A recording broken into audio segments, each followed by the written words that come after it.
नमस्कार, मैं हूं अशोक व्यास और मेरे साथ हैं Parveen Chopra ji. And who doesn't know Parveen ji? If you are in New York, you have seen his work through his writings in the South Asian Times and several other newspapers, including One World Under God.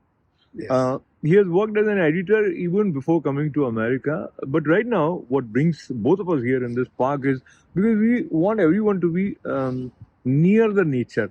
And in order to come near nature, how internet and technology helps, he came up with an idea which is going to be a place to be if you are on the net and you want to learn more about yourself, I would say. But what it is, a lotus in the mud. Let me request Parveen ji to share the concept. It all started during the COVID period. Uh, we all read about housewives in New Jersey who were stitching masks for essential workers. So that is what they thought that their contribution. So I thought, what can I contribute? What is my talent? What is my specialization that I can use to be of some use for other people in the world? So I thought, yes, in India, 25 years ago, I had started a spiritual magazine called Life Positive, and I ran it for 10 years. So I have specialization in wellness, spirituality, and personal growth. So I thought I should go back to that instead of just being in news journalism. So that is how the concept, the idea developed, and finally, it is here. A Lotus in the Mud.com has been up and running for almost 2 months, and it had a official formal launch at the Indian consulate in New York on 21st January, where the Consul General Mr. Randir Jaiswal, he did the honors and he launched the magazine, and it was made a big audience in the hall of the consulate. About 150 people were there, and it has been very well covered in the Indian media, local media in New York and America. So its coverage is very good, but with Parvinji's presence, permission, if I say, that means nothing for you if you don't find anything which is of interest in a lotusinthemud.com for you. And I'll go back to the words wellness, spirituality, and personal growth. These are relevant, and how they also flow into a lotus in the mud and sort of relate to you.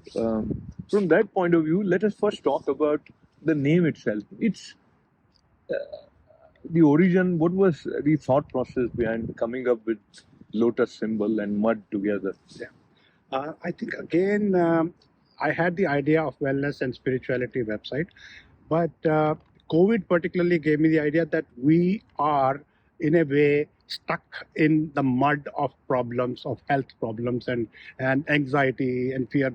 So many people had COVID, but other people also who didn't have COVID, like me, but we were still under fear and anxiety that we may catch it.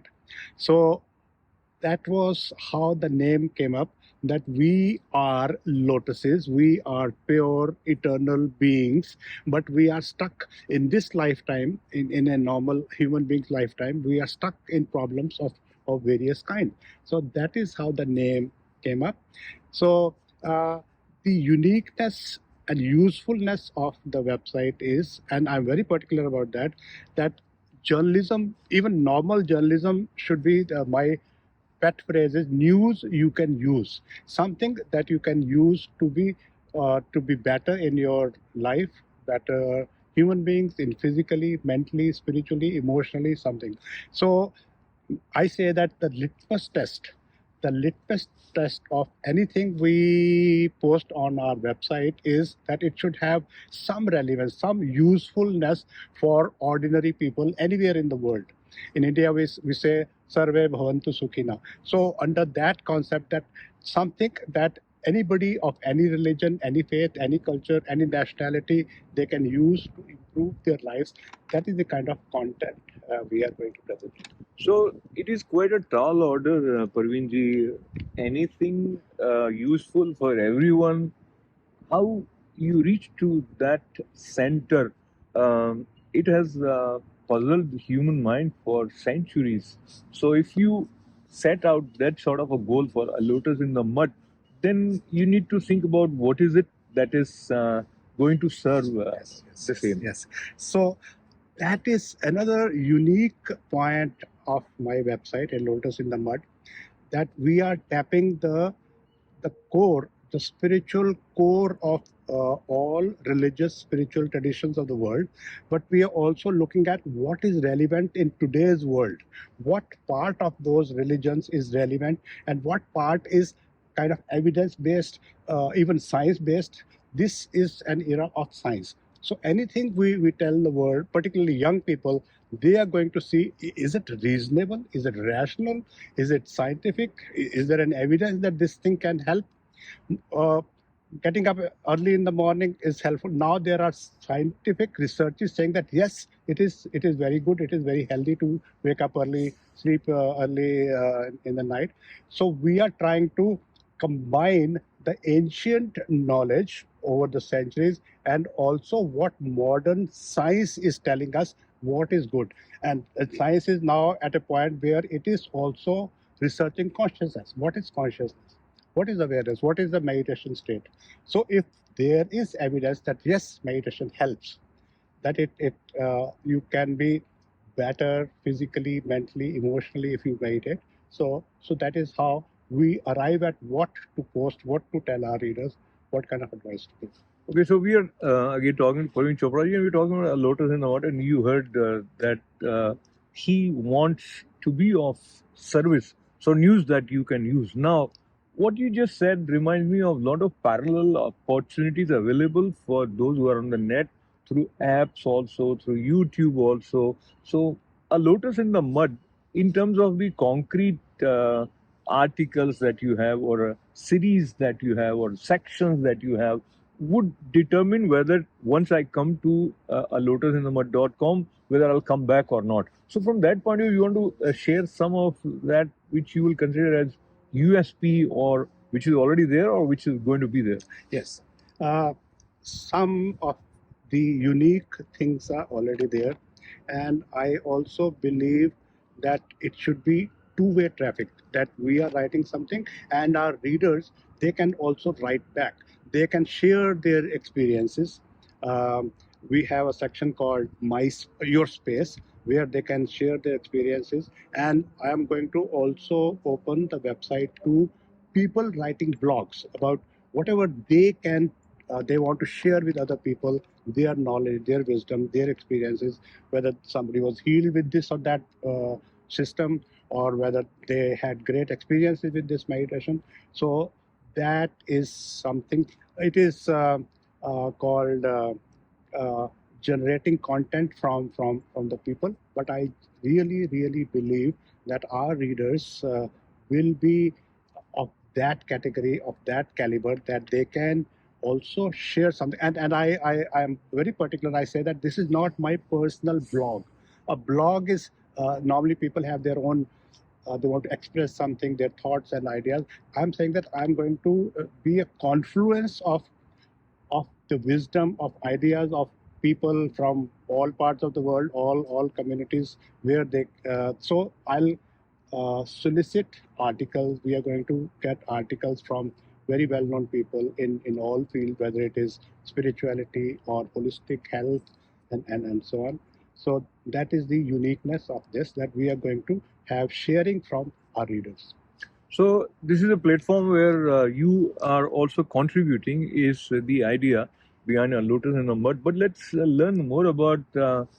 I will feel inspired to contribute if I find there is something with which I can resonate.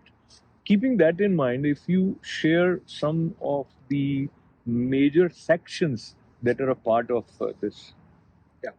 Um, the religions of the world, the spiritual religious traditions, we are um, taking them under a section called wisdom.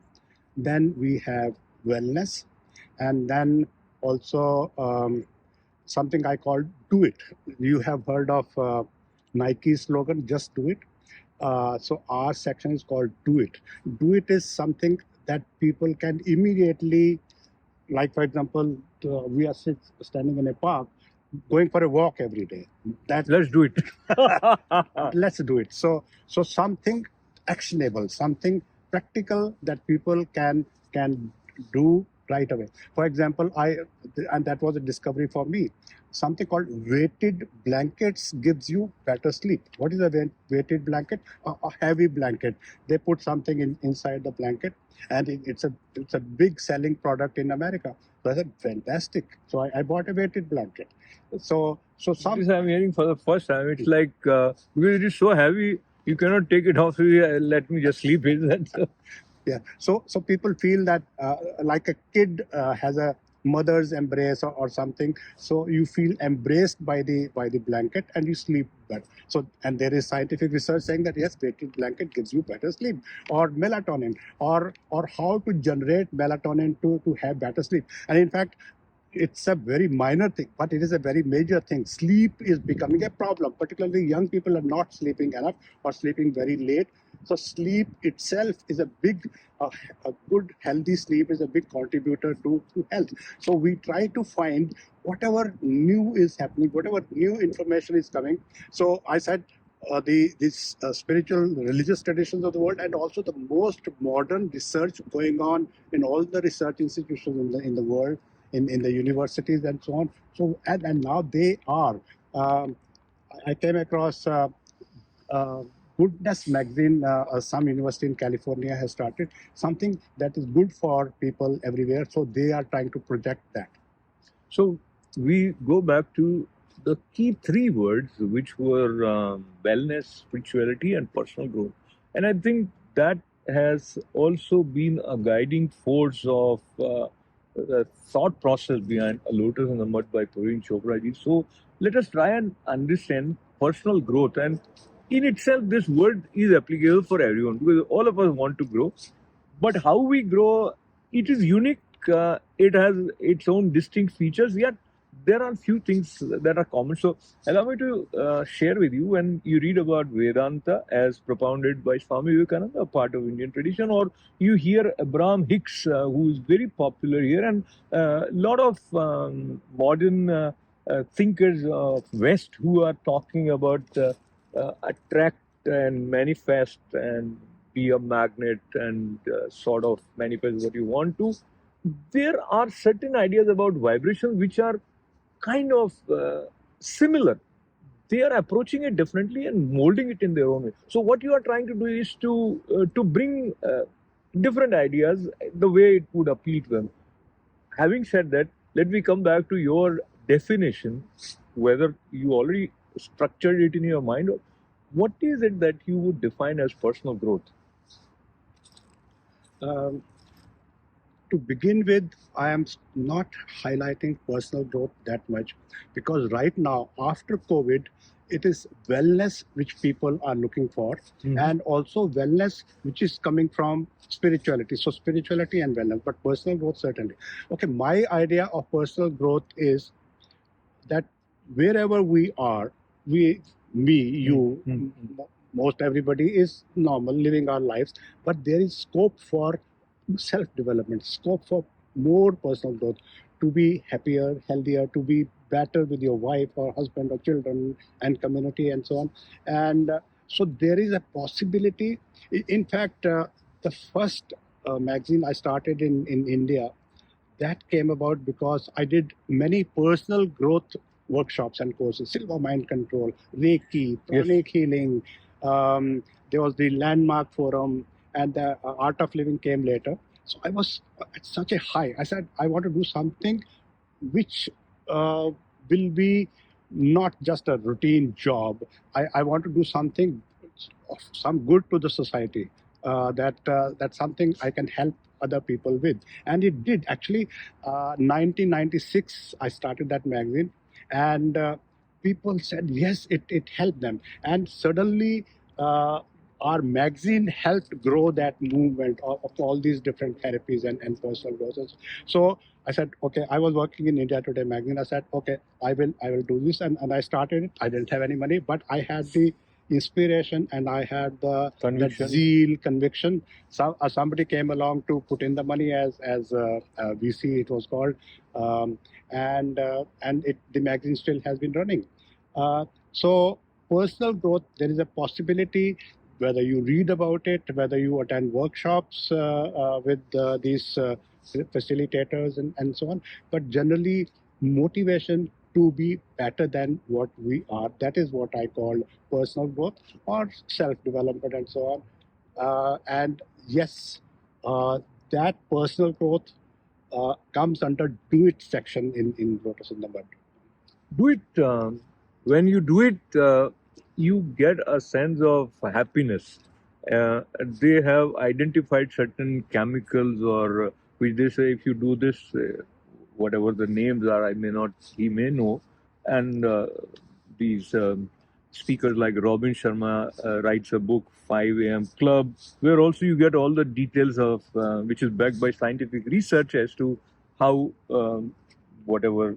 No, I'm again not too much familiar with these words, but coming back to what you just mentioned, and it is very interesting the way you are looking at it in the era of artificial intelligence, kind of taking further the space of our personal creativity by offering solutions just like that, where you would say it would require a lot of contemplation, but that part is being wiped out. When it is resulting into an easy way of writing articles or creating certain stuff, it would also create some space where people will feel, if I say, cheated on some way, because if he's a copywriter and he worked many years to excel on his way of expression, and now the machine is taking it away. So coming back to a Lotus in the Mud, you are aware of the kind of environment which is coming up. So it becomes even more challenging to have the kind of articles or the kind of subjects which would empower people that here is a human touch with a Lotus in the Mud. Okay, talking about what you just said about artificial intelligence and so on, I think we are living in a world which is very democratic, which is also where everything is available or being made available. Okay, 2000 years ago, you had to go to a guru, search for a guru, and after some years, he'll tell you the mantra. Now the mantras are available. Now the meditation techniques are available. Actually, I'll give a couple of minutes and talk about simple meditation which people can do on their own. Okay, pick up a mantra. Okay, if you are Hindu, pick up any favorite name of your god or goddess. Or if you are some other religion, you can pick up any word you associate with God. Okay, so that is your mantra.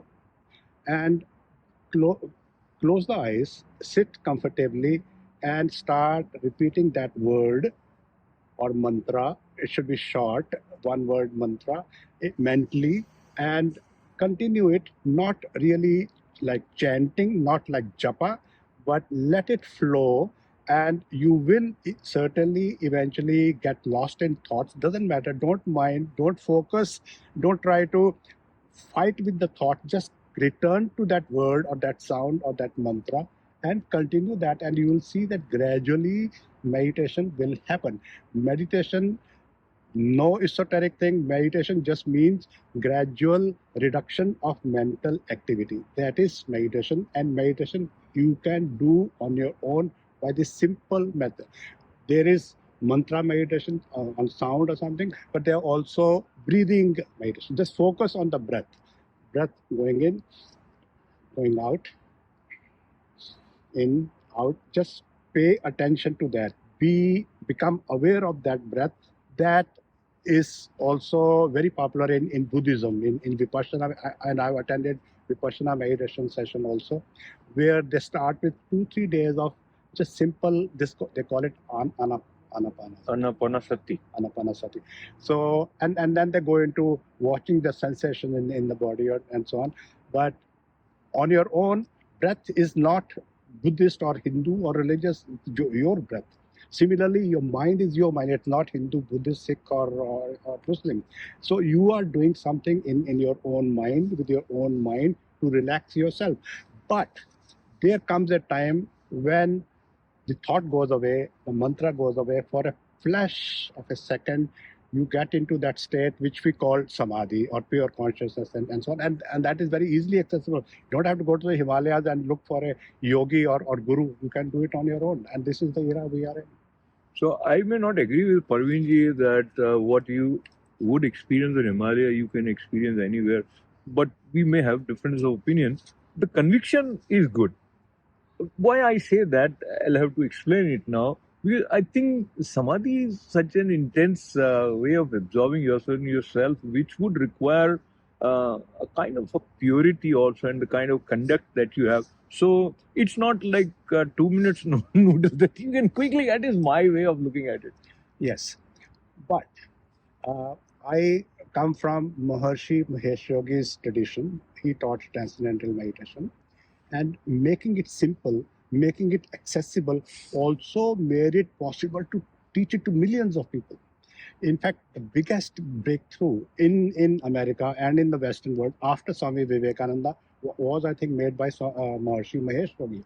He made meditation so simply accessible. He trained my teachers. So he said, if I start teaching meditation personally, physically, how many people can I teach in my lifetime? So he trained teachers, and then those teachers trained further teachers, and so there were 15,000 or so teachers at one point of time teaching transcendental meditation. I was one of them. I taught in Chandigarh. So that is how a few million people learned meditation. Some of them continued, and some of them pursued the spiritual path. And some of them became so interested because of that meditation in Hinduism and so on. So they'll have Hindu deity, Hindu gods, goddesses, calendars in their pictures in their homes and so on. So that is again, I'm saying the time has changed, that people want something accessible right away, and it may not be that in depth that you will learn from sitting with a guru and so on. Now, even the big gurus in India, the Jaggi Vasudeva, Sri Ravi Shankar, you cannot learn from them personally. Directly, personally. So they have huge organizations, and again, they have thousands, millions and millions of followers. So they train people who are further helping move in that direction, and I wouldn't 100% disagree with them still, but I'll hold my disagreement. But in my support, I'll say what we are talking is also meditative for me personally, the way he explained initially and just now also.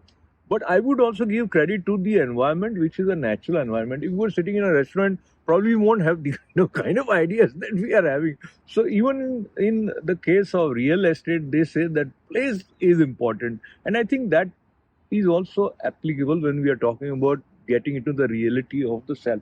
And so we keep that there. But we come back to a lotus in the mud.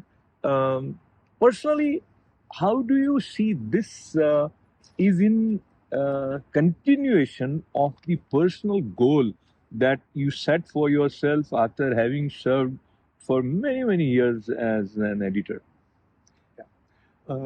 So I'm at a stage personally in my personal life where I won't say I don't have to, I need not work, but yes, I can afford to not have income for some time. And That's good. Freedom. And so I had little savings. So initially I put in my own money into developing the website, and it has been launched. The next stage is little more difficult, which is to reach out to more and more people, because the digital world, digital media marketing is different. Their advertising in newspapers will not help. You have to do digital marketing, go to social media, go to Facebook, Instagram, and so on. Because the reason is that if it's a website, the audience is in the 20s, in their 20s, 30s, and 40s, and they are the people, older people, 60s, in their 60s and 70s. They are not savvy, net savvy, web savvy, or they won't even have a laptop or desktop maybe. So if we have to reach that generation, and this generation, younger people, they are not reading the newspapers. they are only going on the social media or going on the net and getting whatever information they need.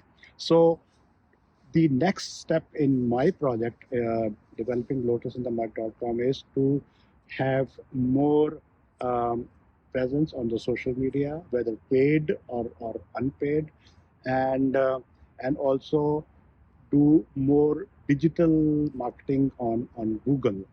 And as I said initially, I invested my own money, and now I'm reaching out to the community, firstly the Indian community, to help, to support, and then as This we is not grow. for profit. Yes, actually, Lotus in the lotusinthemud.com is the brand name, which how we reach out to people, but it is started by a non-profit registered company called American Center for Wellness and Spirituality, which is registered with the IRS 501c3, Yeah, whatever I category got it's it. called. And yes, it is So I going think on. it's a wonderful idea, and whatever best he could offer, he can offer at this point of time with his experience. Looking at the well-being of everyone came in the form of this Lotus in the Mud, and we definitely look forward to this Lotus in the Mud blossoming and sharing its fragrance for the wellness, happiness, and well-being of one and all, and especially for the youth. So I congratulate you as well as I thank you for coming up. I will like you to repeat one Hindu mantra, the Indian ideal, the Vedic ideal, Sarve Bhavantu सर्वे भवन्तु सुखिनः सर्वे सन्तु निरामयाः सर्वे भद्राणि पश्यन्तु मा कश्चित् दुःख भाग् भवेत्. And now it's English translation. So now he has given me this opportunity to mention that may all beings be happy, may all beings be healthy, and also they may be blessed with good intent. So let there be that better world for us through a lotus in the mud also. Thank you, Thank you Ashok. very much. Thank sir. you.